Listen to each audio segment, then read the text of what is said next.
Breaking news! Marcoleta kay Lacson, taumbayan o mga pinagtatakpan mo?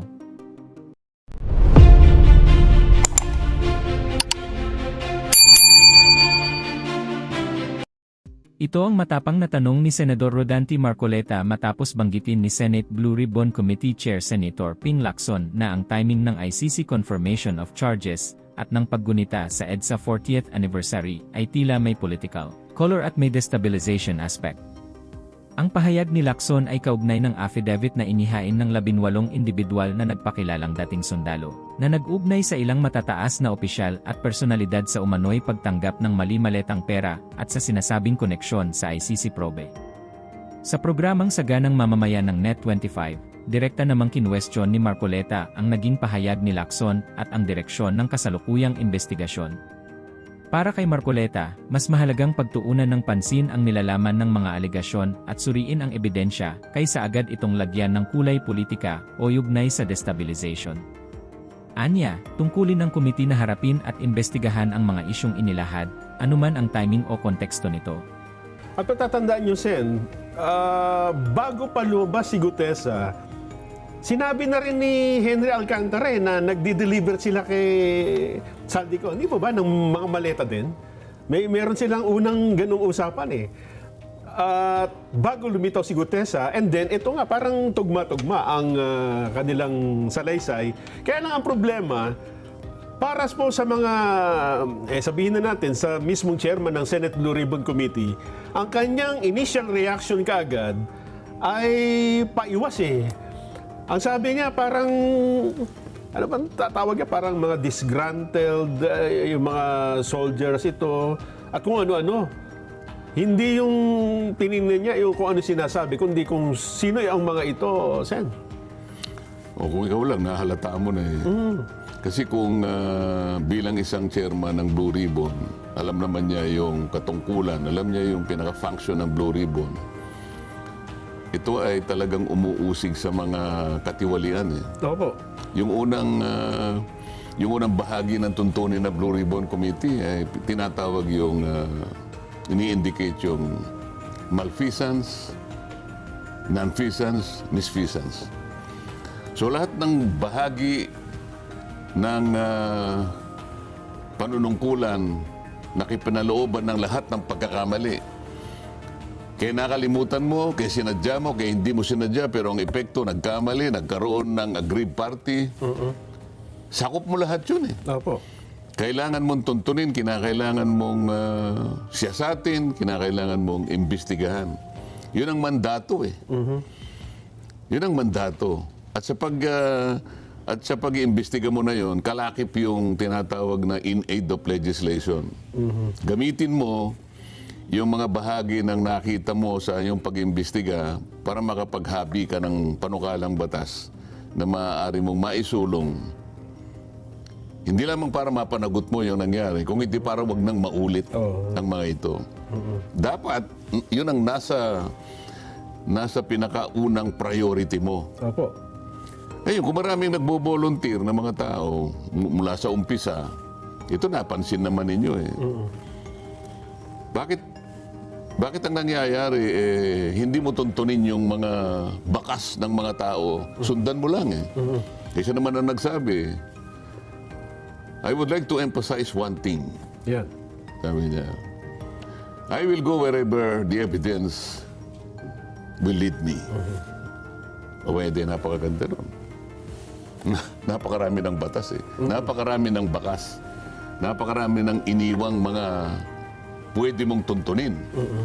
O bakit na imbes na tuntunin mo, sasabi mo, teka muna, bakit February 24, parang yata kanyang may halong politika. Ba't itinaon? Mga ganun, yung timing. Kung ako naman ang mag-iisip, palagay ko, kaya nila siguro ginamit ang, ito naman, sarili ko lang. Kaya nila siguro ginamit yung 24 kasi alam nila, yung araw na yon ay pagsisimula ng isang people power revolt. Ano? gusto nilang bigyan ng dramatization. Oo nga, pero. Ano naman masama ron? Makakapamili ka ba ng araw kung saan mo gustong sabihin o isiwalat ang nalalaman mo? Namili lang siya ng araw na yon. Ako kahit na anong araw pa yon, ang importante, tama ba yung dapat ba nating suyurin, dapat ba nating sundan ang mga isiniwalat nila? Yun ang importante ron. Immaterial yung petsa. Di ba? Opo. Eh, ano kayang, pagkatapos sasabihin pa niya na siguro destabilization. Mas importante siguro ang imbestigahan mo kung destabilization Yun nga po. plot, di ba? Yung kanilang affidavit, sana medyo makapal. Ang ginawa ni Attorney Levy Baligod, isinabmit ito sa ombudsman. Hindi ako nagkakamali, kahapon eh. At ang sabi niya, ito ay hindi complaint. Parang in-repair lang niya yung affidavit, bahala na ang ombudsman kung ano ang gagawin niya rito. Tama naman yun eh. Sa mandato ng ombudsman, Nelson, sa mga kababayan nating nakikinig, kahit na kwentong kutsero lang yun eh, kapag may nilalaman na sumbong yun, pwede niyang pagbasihan yun eh. Sinasabi ko nga palagi, kahit napanaginipan mo lang, Opo. at sinabi mo sa ombudsman, pwede niyang bigyan ng, panahon yun. Ito pa kaya? Hintayin mo ngayon, anong gagawin? Dito mo masusukat ngayon. Tama yung ginawa nila eh. Binigyan mo ng kopya itong ganitong opisina. Binigyan ba niya yung NBI? Hindi po. Halimbawa, binigyan niya yung NBI. Ito kasing dalawang DOJ sa ilalim ng NBI. Ang NBI nasa ilalim ng pamamahala ng DOJ. Opo. Itong dalawang ito ay parte ng prosecutorial arm ng ating bansa. Yung ombudsman, ito yung mga opisyalis ng ating bansa na maaaring nakagawa ng paglabag sa batas. Kaya ombudsman eh. Pwede rin may kalakip silang mga private, kung may kasapakat na private, pwede rin isama ron. Opo. Minsan kasi tinitingnan ko ano yung salary grade mo eh. Pag lumampas ka ng salary grade ganito, diretso ka ng ombudsman. Tama. Pag medyo mababa dyan, DOJ. Yung DOJ gagamitin niya yung NBI. So pareho mo itong nagpo-prosecute. Opo. Titingnan mo ngayon, ganun ba yung enthusiasm na kaya? Ganun ba ka-eager ngayon na, ito yung hinihintay natin. Dito, kanya marami na talagang matutuntun na mga... Malalaking stock. Dito kanya ay pangkaraniwang magigano natin, ano yung mga isda na masasarap? Yung medyo maliputo, halimbawa. Kasi yan, mahirap yan. Pero mga premyadong isda yan. Hindi dapat bababa doon sa mga quality ng mga isda na talagang yan ang masarap iluto, di ba? Pinakamalaki ang dapat mong mahuli dyan. Katumbas lamang ng laki ng ninakaw Tama. sa bansa. Pero kung halimbawa, teka muna, wala ito nga niya. Wala akong makita rito. Ang nakikita niya, puro sapsap wala na tayong pag-uusapan naman. Ito yung problema ngayon na hinaharap natin, Nelson. Opo. Talaga bang tutuntunin mo ba? Talaga bang magsiseryoso ka ba na hanapin mo talaga? Mandato mo ito Yan ang mga tanong ngayon. Hinahanap ko nga po yung balita. Mula nang i-file ito ni Attorney Baligod, parang wala pa akong makitang... Anong hinahanap mo? Mainstream media na kinover yan? Ayun, yun. Ang nakita ko lang, kayo lang naawa pa nga ako sa inyo ni Jen Sabi Yung ko, teka simula, mo na. nung lumabas yung mga tama, yung unang araw. Hindi ba ako nakita ng mga malalaking mga news networks ito? Mga radio television networks? Hindi isa ito, hindi dalawa, hindi 11 yata ito Pangkaraniwan na, alam mo, sa amin doon. Meron lang nagsabi na, Sen, ano masasabi mo kanya doon sa hamon sa iyo ni Commodore Tariel na pumunta kayo sa Calayan Island Group? Yan. Ano bang napaka-importante na yun? Yung ba yung pag-uusapan natin? Headline yan. Pero ito, kumisan dyan, alam mo, yung ating mga kababayan, mapagmasid yan. wag mong mamaliitin yung kakayahan ng pag-aanalisa sa mga pangyayari. Ang akala kasi nila, kung ba ang tao, lalo ng Pilipino, mapagpasensya, inaakala nila siguro na, hindi, mga ilang araw lang yan, makakalimutan. Mga batang Hindi. isip. Oo. Hindi ako naniniwala. Itong lawak at karumal-dumal na pagnanakaw na to, kahit ano pang gawin mong pagtatakip. Ang daming pagtatakip ngayon.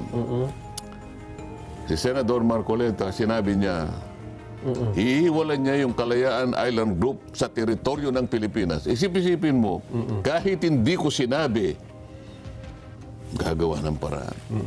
Ha? Para lamang mailihis.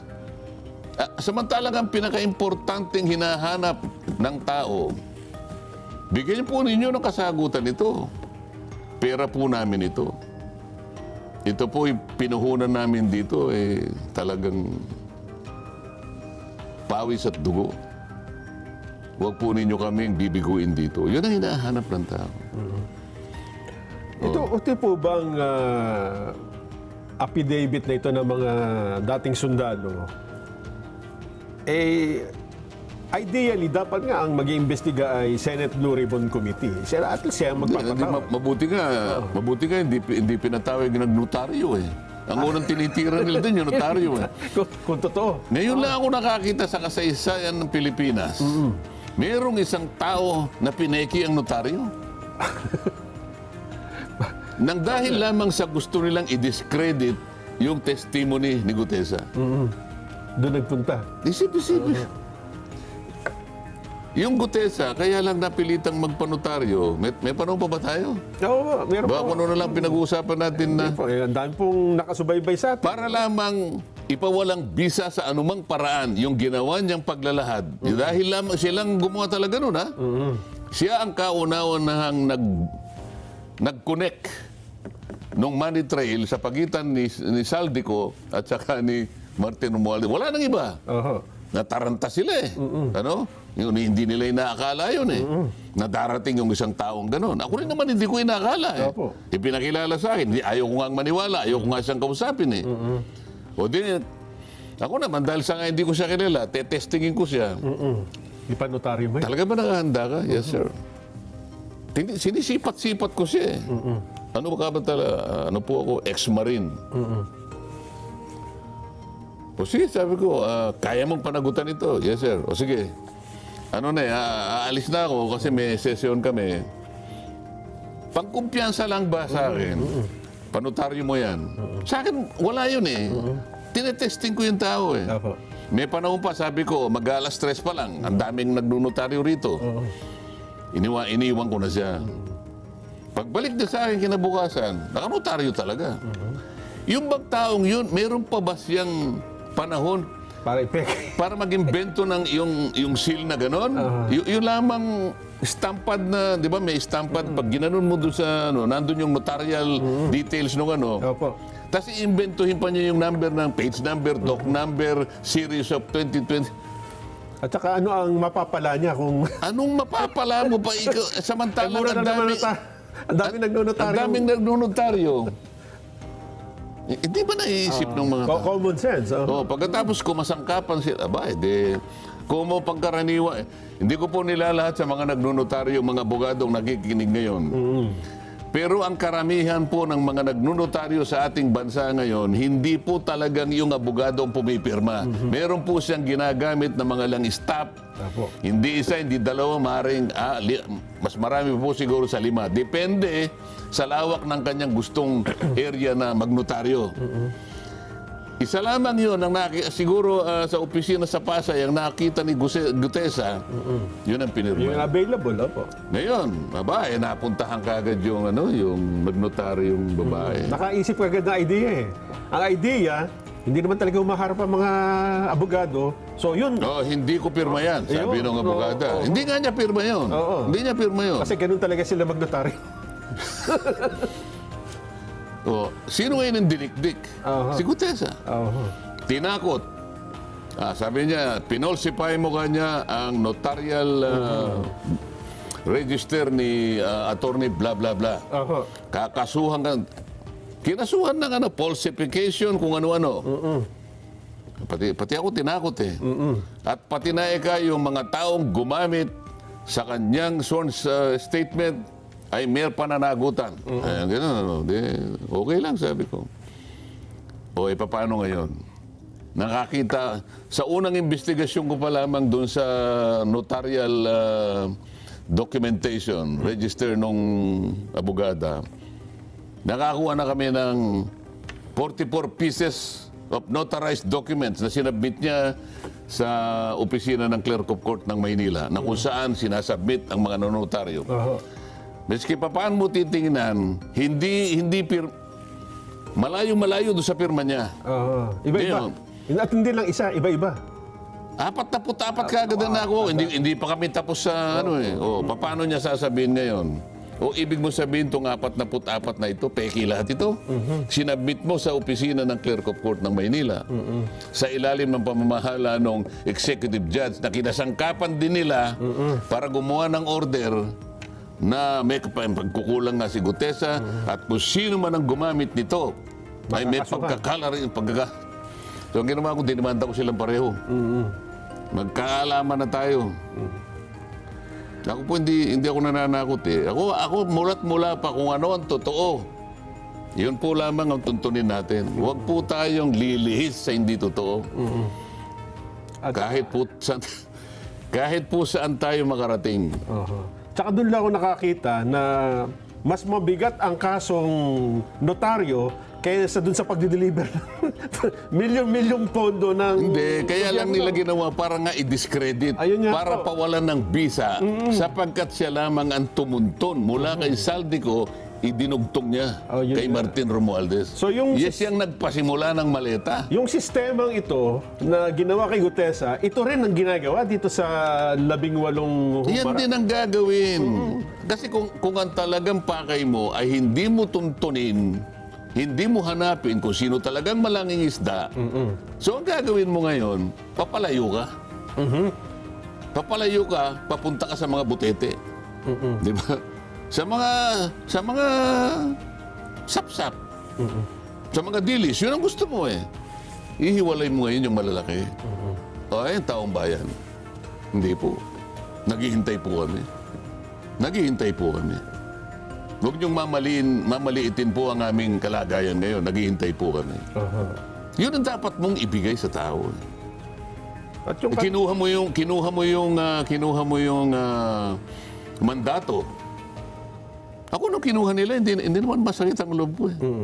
Talagang ganyan eh. Yan ang patakaran eh. Kung sino yung majority, silang magbibigay ng blue ribbon. Nag-majority kami. Hindi ko naman alam na ganun lang pala kami kadali. De kinuha sa akin. O sa akin naman, mas nagustuhan ko mga, medyo nawalan ako ng pananagutan ang laki ng pananagutan na ito eh. Pero kahit na mabigat, kahit mahirap, sinubukan ko. Opo. Nag-umpisa pa lang ako 17 congressmen na ina-identify. Nag-uumpisa pa lang ako O siguro sa takot nila, teka mo na, alisin mo na doon, baka kung sino pang isa pa lang na 17 na kanyang congressmen ang nahuli niya. Ay, paano nga, alisin mo na. Ayun nga. Utang na loob, alisin nyo na siya. Palagay ko ganun na baka nag-away-away na sila, di ba? Di sa akin naman, di okay. O sabi nila, mas magaling ito. Sabi nila, okay lang, walang problema sa atin yan. O ngayon, patunayan, gusto ko nga naman Kung mas sigit kang magaling, mas magagampanan mo, okay lang. Kasi alam mo kung sino mananalo rito? Ang bayan Bayan, opo. Bakit? Bakit ganun na nangyayari? Kung ang nangyari kay Gutesa na sa halip na ang... Dapat kasi ang dinidiscredit mo yung testimonya pabubulaanan mo kung iniimbestigahan mo, hindi yung tao. Hindi, alam niya naman diniscredit mo yung notaryo. Sumumpa siya sa committee mo Ayun nga. Pwede mo nang baliwalain yun Yes. Di ba? Kung tutuusin. Kasi sinumpa ang salaysay. Bakit pinipilit mo pa na takutin siya dito sa ganun ito?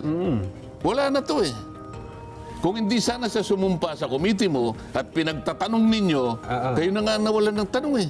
Sa totoo lang, kahit nabalikan natin yung Yung hearing. yung hearing. Naubusan na sila ng itatanong. Nandun yung mama. Maghapon siyang nandun. Lahat nasagot niya, pati yung pangalan ng mga taong Oh. nasa picture. Oh. Kung titingnan mo, susuriin mo yung araw na yun na kung saan siya tumestigo, nawalan na sila ng itatanong. At tagal niya ron. Oo, nung siya yung maglagay ng dalawang testigo, nung siyang ito muli. Yung dalawang babae na Naglagay- naka-face mask. Oh. Naglagay siya ng dalawang babae. Nakatakipang muka. Aha. Walang testimony, walang sworn statement. Oo. O balikan natin si Gutesa. Nung iharap ko si Gutesa, may sworn statement. Binasa niya. Hindi nakatakip ang muka. Pinagtatanong siya. Oh, yung dalawang babae yung inano siya. Nakala. Oo. Eh, nung tanungin nyo, yung dalawang babae, sino sumagot? Wala mo naman kung sino sumasagot, tatanungin mo pa. Yun ang pagkakaiba eh. Oh. Okay? Oo. Ano ba dahilan ba't nilagay mo dyan eh? Kapag tinatanong, ikaw pa rin ang sumasagot. Ba't mo pa dinlagay dyan? Di ba? Balikan na- Napansin ninyo. Opo. Balik. Yung mga lumantad na dating sundalo, Sen, halimbawa nga, hindi ito pansinin ng Senate Blue Ribbon Committee. Pwede ba? Ethical ba na... Hindi, huwag mong ipaghalimbawa na hindi papansinin ito. Aha. Itong 18 ito, hindi mo papansinin. Halimbawa lang. Ay, hindi, ayoko nga ipaghalimbawa. Parang ayaw yata nga eh. Kasi iba yung O, edi kapag ka sinabi mo nila, gagawa ng napakaraming excuses, ng napakaraming kadahilanan, kung ayaw nila talagang tukuyin kung sino ang may kasalanan. bagay. So ayaw nilang pagbigyan ng hinahanap ng taong bayan. Ayaw nilang bigyan ng sagot talaga, hinahanap ng taong. Kanino ka ba nagsisilbi? Sa taong bayan? O yung pinipilit mong pagtakpan? Ito ang problema ngayon. Alin ang pipiliin mo? Yung taong bayan na nagluklok sa'yo para gampanan mo yung katungkulan mo? Proteksyonan mo, pahalagahan mo ang kanilang interes. Ito ang sinumpaan mo bago mo kunin ang tungkulin na yan. Sino ngayon ang pipiliin mo? Di ba taong bayan? Oo. O sasabihin mo ngayon na, hindi, teka, may kulay yan eh. Baka ano lang yan eh. Kahit anong kulay pa yan, nakaharap ka. Obligasyon mo yan. Pero pwede bang ang ibang komite ang mag-hearing dito o magpatawag? Ikaw nga, Blue Ribbon ka nga eh. Kung hindi yung Blue Ribbon, Blue Ribbon nga Yun sa kasaysayan ng Senado ng Republika ng Pilipinas, Blue Ribbon yan. Oh. Kinuha mo sa akin eh. Mas magaling ka, di ba? Opo. O ngayon, saan? Yan ang tinatanong mo, taong bayan. Nag-prepare na siya ng ano eh. Meron report, ng ginawang report eh. Pero ngayon, walang gustong pumirma yata. Oo. Bakit walang gustong pumirma? O pag ganon eh. Nung primero, dito niya ginanon. Teka muna nga dyan, dito. Paano ngayon? Hindi ganon eh. Tuntunin mo, gawin mo sang-ayon doon sa nakikita mong ebidensya. Hindi mo tatakpan ng ebidensya para ipaling mo dito. Hindi yan ang inihanap ng tao. Nandiyan ang dilema niya ngayon. Paano nga yun, Sen? Nakagawa na siya ng report. Tapos may bagong... Teka muna, ang proseso namin dyan, ang mekanismo dyan, pipirma dyan at least 11 para magkaroon ng majority report. O walang pumipirma. So baka ang gusto nila, wala nang pumirma. Kasi pag wala nang pumirma, wala nang ipipresent. Wala nang official na report na ipipresent. So ganun, papatayin na lang natin. Nako. Hindi nga papayag ang mga... O kasi baka hindi niya na alam kung saan niya ikukurba eh. O. Nagtagal. Hanggang sa dumating itong bago. Itong batch May na ito. bago, oo. So anong gagawin mo? So ang dapat na talagang susunod dito, itutuloy ang investigasyon kasi may bagong angulo eh. Ganun po ba, Sen? Tanong mo sa kanya. Ako, sa bagay, hindi nga pala kayo ang chairman. Ano? Ako palagi tinatanong mo, ba't ba hindi mo inimbita rito? Sa susunod na linggo, baka... Di ba? Opo. So dapat pala ganun. Kasi ang alam ko, parang yung bang resolusyon ng Senador Kahit, Amy kahit ay- hindi natin pag-usapan dito kung ano yung dapat gawin eh. Aha. Sinabi ko na sa iyo kanina, Oo. ang taong bayan naghihintay. Pera nila ito eh. Buwis nila ito eh. Pinaghirapan ito, pinagbuwisan ng napakaraming sakripisyo sa kanilang buhay. Nung ang chairman nag-text nga sa akin ng napakarami. Sen Dante, sabi niya, pwede kaming makiusap sa iyo. Sa nakikita naming nangyari sa kinahinatnan ng aming pinagsama-samang buwis at pagsisikap sa ilalim ng kahirapan namin, ganyan lang pala ang nangyari. Pwede bang ipakiusap mo rin na huwag muna kaming magbayad ng buwis sa 2026? Sabi nila eh. September ito eh. September to October 2025, iyon ang pakiusap nila sa akin. Tinanong ko nga yung BIR na nandyan eh. Nandyan yung Lumabig. Lumabig ba yun? Lumagi. Lumagi. Oh. Commissioner Lumagi. Yung nauna po yan. Oh, sabi ko, Secretary Bunoan. Oh, Secretary Pangandaman. Bigyan niyo ako ng sagot dito. Anong isasagot ko sa mga tawag ito? Walang nakasagot kahit isa. Tapos sabi nung Yusek Cabral, buhay pa. Oo. Oh, Yusek Cabral, ano? Your Honor, tama po yung kanilang tinetext sa inyo. Hindi naman kita hinihingan ng opinion kung tama sila o hindi. Sabi ko siya, tulungan niyo kung ano yung sasagot ko sa kanila. Wala. Pero ako nang gumawa ng sagot. Sabi ko, ako po ay makikiusap sa inyo. Alam ko po ang damdamin ninyo. Pero kung hindi po kayo magbabayad ng buwis dahil nga po sa nangyari sa atin, Opo. lalo pong lulubog ang ating bansa. So makikiusap po ako sa inyo, magpasensya muna tayo habang hinahanapan po natin ang kasagutan, ang problemang kinakaharap natin. Oh, balik tayo rito. Hindi mo ba kailangang harapin ito? Inaako mong responsibilidad dito eh. Mas magaling yan kaysa kay ganun. Okay lang.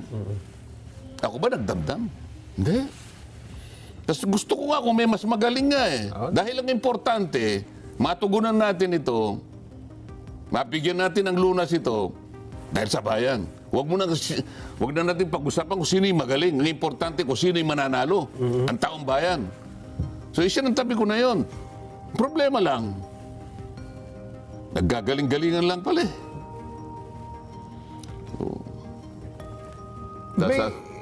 Sasabihin mo na, may kulay ito eh. Huwag ka nang magkulay. Huwag ka nang gumawa ng napakaraming excuses. Hindi ito ang kailangan ng bansa. May lumutang po na bagong anggulo dun sa affidavit nila eh. Yung isang bahagi nung mga pera ay nagastos daw dun sa pagkuha ng mga ebidensya sa ICC. Ito ang ginastos sa accommodation at kung ano-ano pa. Yung bahaging bang yun ay pa pwedeng imbestigahan ng Senado in isolation dun sa isa pang kaso, yung sa flood control. Oo, pero papasok din sa malfeasance, misfeasance, nonfeasance. So Blue Ribbon na naman yun. Sa kanya pa rin. Pwedeng joint sa...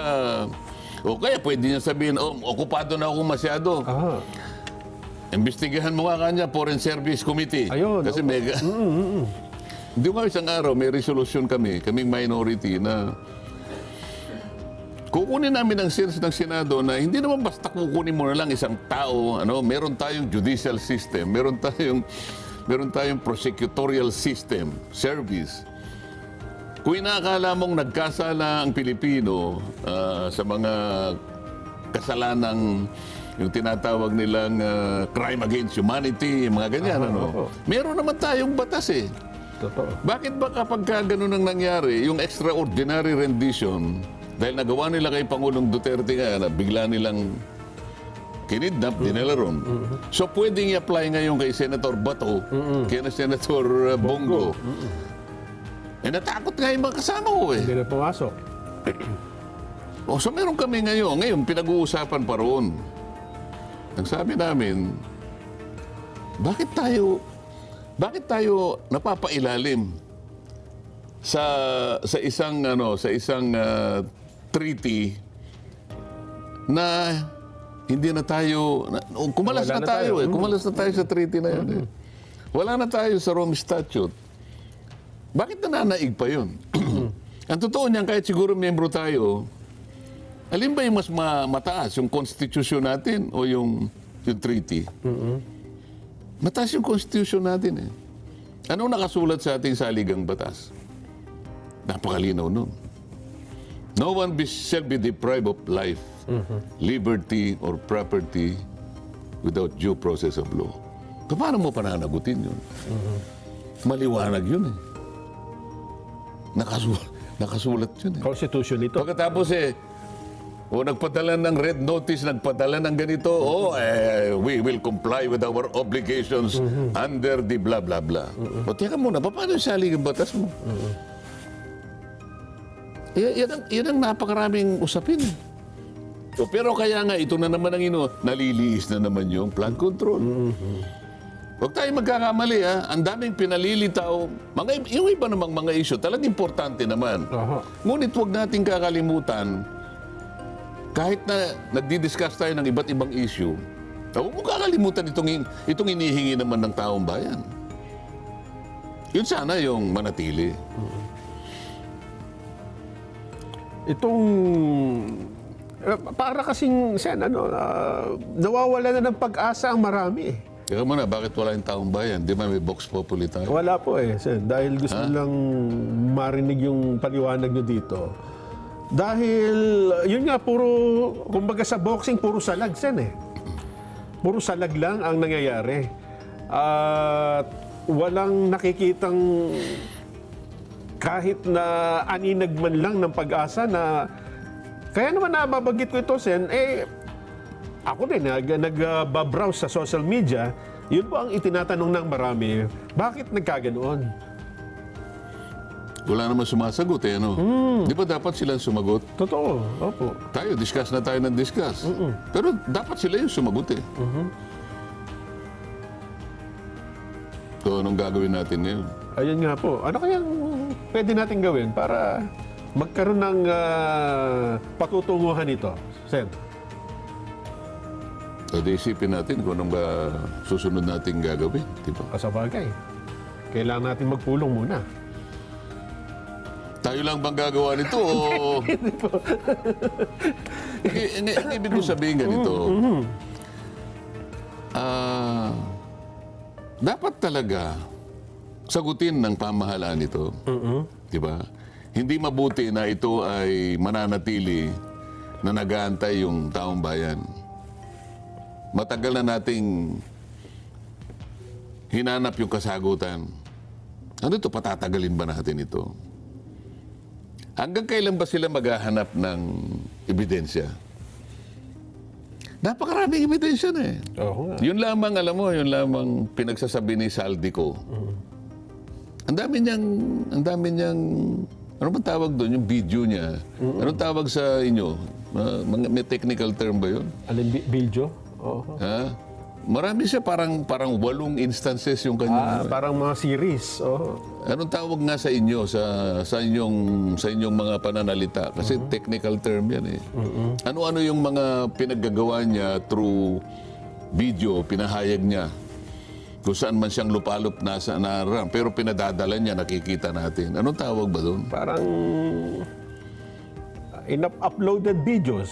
Parang series. No, basta 'yun. Nagkakaintindihan tayo. Marami siyang ibinahagi sa atin by installments. Sa bawat pagsasalita niya, nagsasabi siya ng mga bagay-bagay na talagang dapat usisain. Opo. Dapat himayin at imbestigahan. Ngunit sinasabi ng head ng Blue Ribbon Committee, hindi natin pwedeng patulan yan dahil sa yan ay hindi naman nasumpa eh. Hindi naman hindi niya nasumpaan yan. Kailangan niyang gawin, pumunta siya sa pinakamalapit, Consul. Oho. pinakamalapit na consul, Philippine Consul o kaya Philippine Embassy. Sumumpa siya doon para sa ganun, subscribe yun at doon pa lamang tatanggapin ng Blue Ribbon. Kahit na siguro lumutang siya sa Zoom, pwede na nating gamitin yun.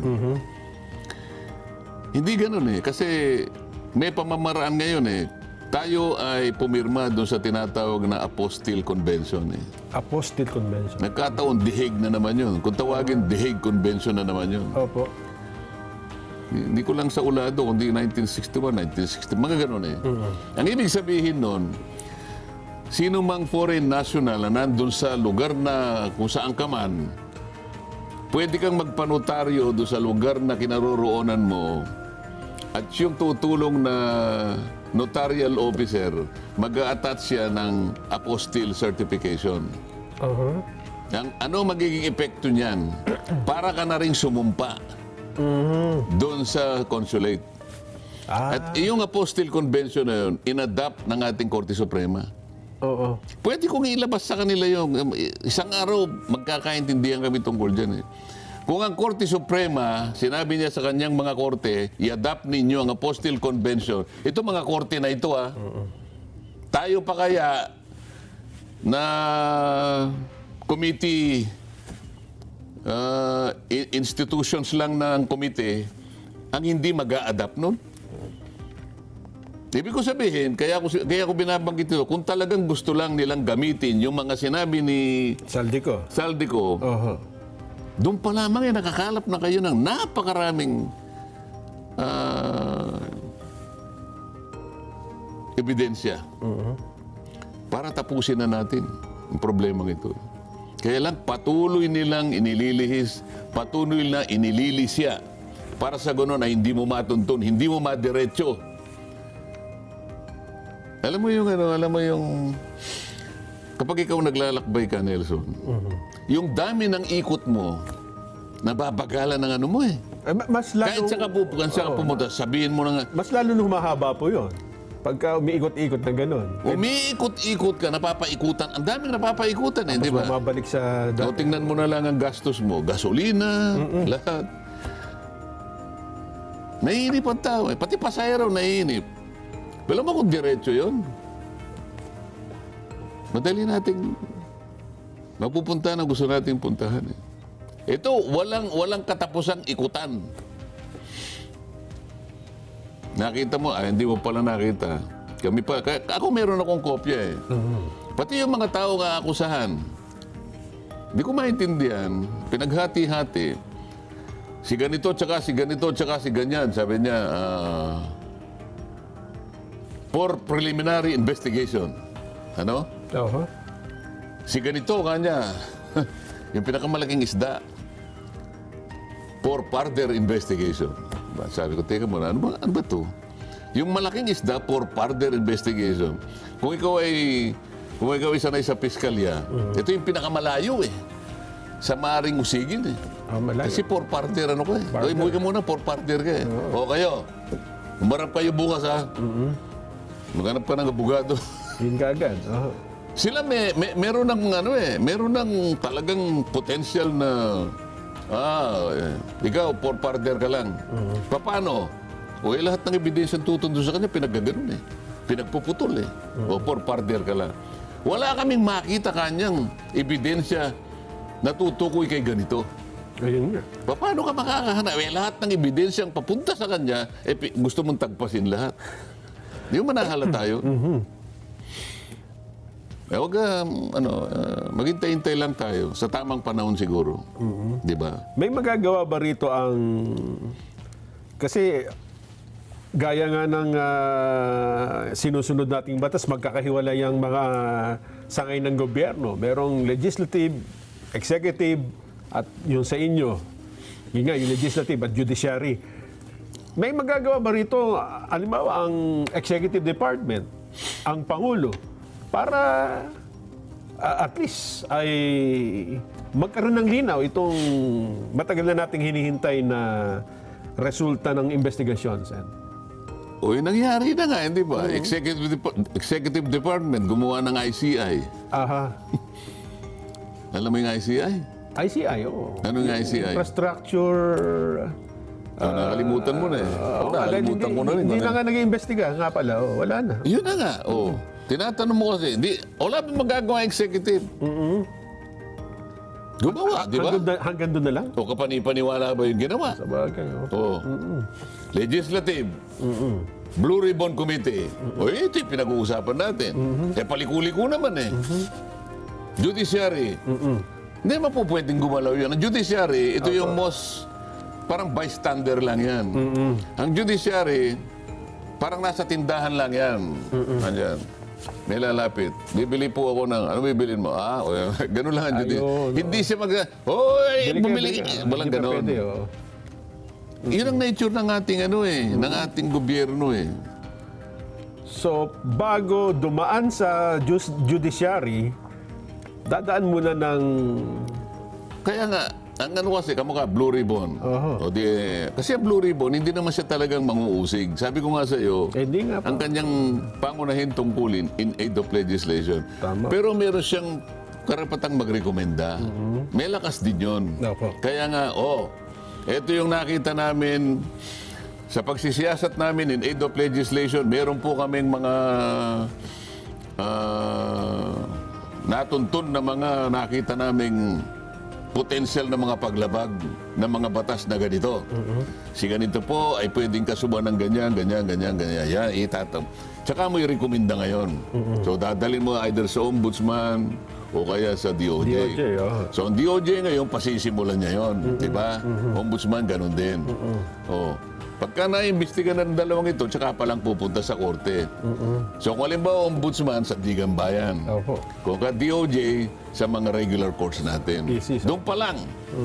Ang problema, sabi ko nga sa'yo, ilang daan taon naman ang hihintayin natin. Nako po. Ha? At ang problema, Sen, wala pa nga doon sa korte. Dito pa lang, nagsisimula pa lang, wala na, hindi na gumagalaw. Hindi, huwag mo naman sasabing wala na. Ikaw naman masyado ka namang pessimistic. Basta kailangan huwag ka mawala ng pag-asa. Meron pa rin. Habang ang tao nabubuhay. May pagsubok. Ako, ganun ako eh. Siguro dahil sa aking matibay na paniniwala. Opo. Ganun ang aking ganun ang aking natutunan mula sa pagkabata eh. Palagi kang nananalig sa Diyos. Totoo naman po. Di ba? Opo. Lahat ng nangyayari sa buhay natin, kagustuhan ng Diyos yan.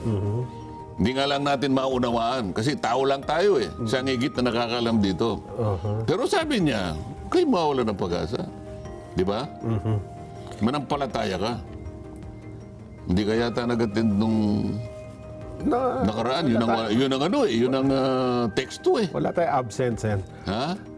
Dito sa paglutang nitong 18, meron pa kayang ma-inspire na sumunod? Hindi ka makamove on sa 18 eh. Hindi kasi, Iniiba ko na nga eh. Kinukurba ko na nga ang eh. ibig sabihin, kasi ito yung mga tagahatid. May picture mga nagbibilang eh. Merong mga nagpe-prepare eh. Ito kaya ay lulutang din sa banda-banda roon? Mapapalutang lahat yan kung palulutangin ng Blue Ribbon Committee. Itatawagin. Nandun kasi yung susi eh.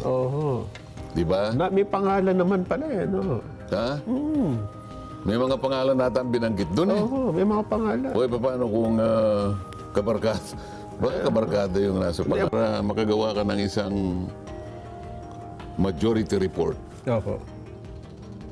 Dalawang po kasi yung members ng ng Blue Ribbon Committee. No? 17 yung regular, 3 yung ex officio, kaya 20. So anong majority ng 20? 11, di ba? So kailangan may pumirmang 11. Magkakaroon ka ng majority report. Ito ngayon ang i-adapt at tatayuan sa plenary. Doon ngayon ang Diskusyon. Bakit ganito? Ayan na. Diyan nalilitaw. Bakbaka na yon. Kaso, Baka nakikita niya yung discomfort doon. Oo. Madidisgrasya ako dito. Ay, baka ayaw papirma. Baka tatayo doon kanya si Jen Subarjaga, delikado ako rito. Ano? Huwag na ninyong pirmahan. Ayun, yan na naman. Ay. Pero, okay, walang pumirma. Ano, kakalimutan ng tao. Palagi tayo doon eh. Stalemate, At kumbaga sa taong pyesa. bayan, baka hindi pumayag. Kapag ka yung ulat mo, yung report mo, hindi tinanggap ng taong bayan, yun ang problema. At kapag kahiwalang report mismo. Kapareho lang yun eh. Aha. Di lalo na, walang report. Walang report, eh. Tatanggapin ba yun? Kung yun nga ginawa mo na wala sa hulog, hindi tatanggapin. Yung pa kaya wala kang report, una bes. Baka daw magkalimutan na. Yun ang kanilang pag-asa. Yun ang kanilang nilalayon. Yun ang kanilang pinapanaginip. Sana magkaroon ng amnesia ang 116 million Pilipinos. Malay mo nga niya sa isang kisap mata nawala sa kanilang kamalayan. Bigla na lamang dumating ang isang napakalakas na hangin. Ha? Biglang nawala sa ulirat ng Pilipino. Yun ang kanilang pag-asa. At kung kayo naman ang tatanungin mga kababayan, ano kaya ang inyong reaksyon at komento sa balitang ito? Please comment down below at huwag na rin kalimutang i-like at share ang ating video. Thank you for watching.